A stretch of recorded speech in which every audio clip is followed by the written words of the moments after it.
Greetings, rugby world. I welcome you to Latua. Of course, I don't own the copyright. Of course, I've ripped off a cycling event in the continent, and I do not have anything to do, or really even to say about that. Although I do enjoy it, I have to say. The coverage, especially from my New Zealand home, the history. But please don't sue me. I've never met Sue. I don't know what she said, but I have nothing to do with what's transpired, and so I am innocent, and I've got the video evidence, and I'm about to prove it through the lack of knowledge of cycling. However, rugby-wise, I have one or two things to say, as you may have noticed. This series that I am beginning with this video wants to document, wants to cycle through. Here we go, some connection points. You like that? Maybe not.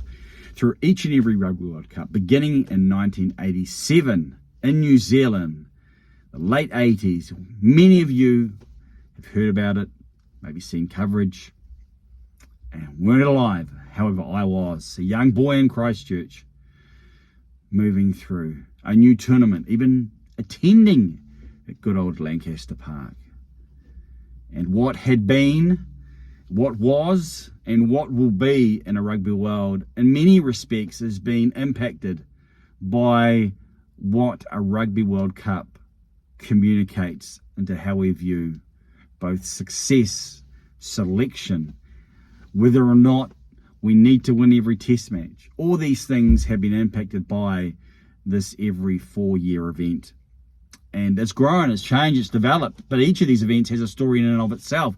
And I'm going to tell it all through my own lens, but also through an All Blacks context, as a Kiwi, as a local New Zealander. And so this video begins what will be probably extended rugby histories, social histories, if you will.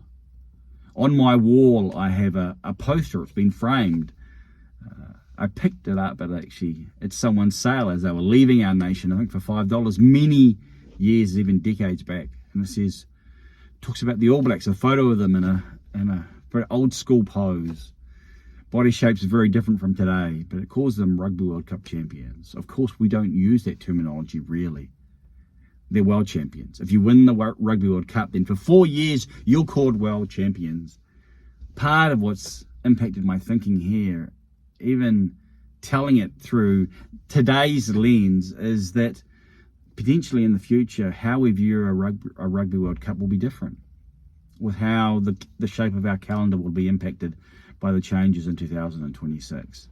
And so, will a Rugby World Cup champion return?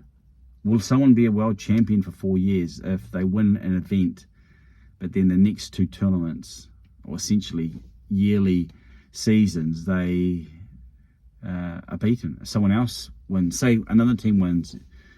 Are they the world champions? Will they just the best team in the world? Will probably land somewhere near there. But it's still been an interesting reflection as we see the rugby world beginning to develop and morph and move and fumble, and where it will go, we can only project.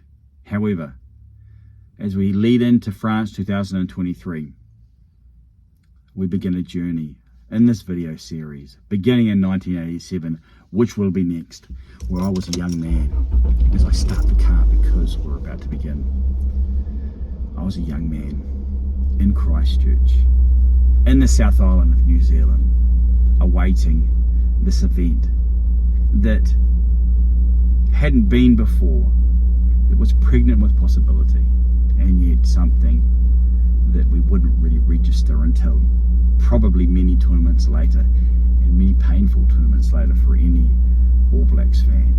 So, until the next video, we enter 1987 and the journey begins.